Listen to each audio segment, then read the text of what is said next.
Hi, thanks for joining me on the Listen Up Girl podcast, where I normally bring you LGBTQ plus news, but today's episode is going to be a little different. So I'm your host, Zach Randalls Friedman, and if you're part of the LGBTQ plus community, or if you love someone who is, then you don't need me to tell you that the last few years have been very heavy.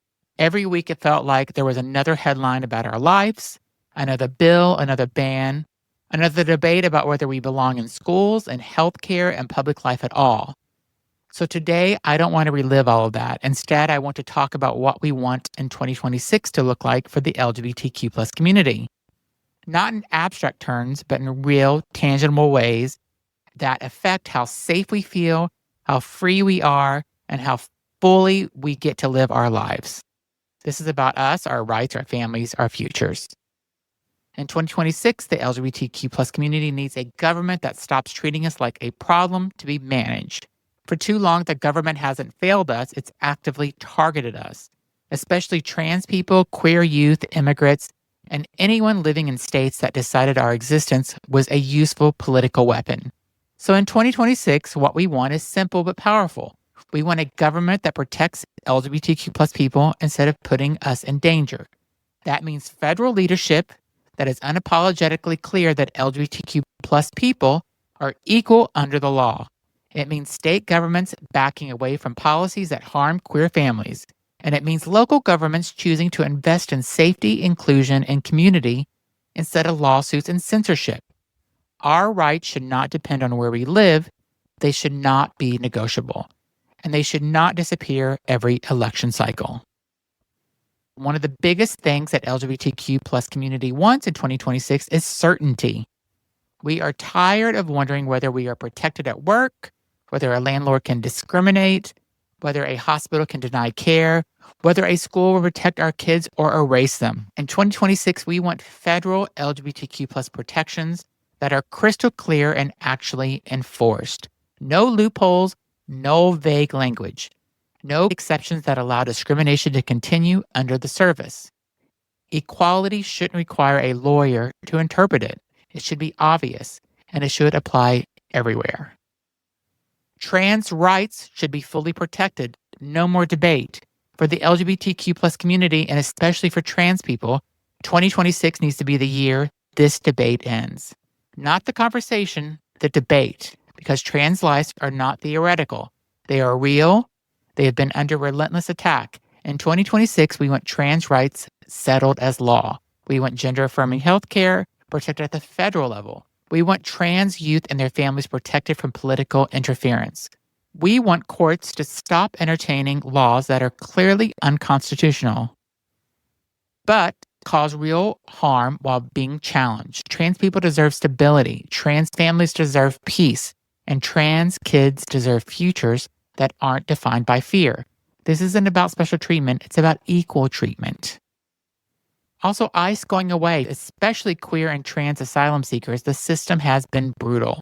It has not made queer immigrants safer. It has exposed them to violence, detention, and dehumanization, often after they fled those exact conditions in their home countries. In 2026, we want immigration systems that recognizes LGBTQ plus asylum claims without forcing people to relive trauma to prove their worth. We want humane processing. We want community-based support. We want safety without detention. A system that cages queer and trans people is not a system that respects human rights.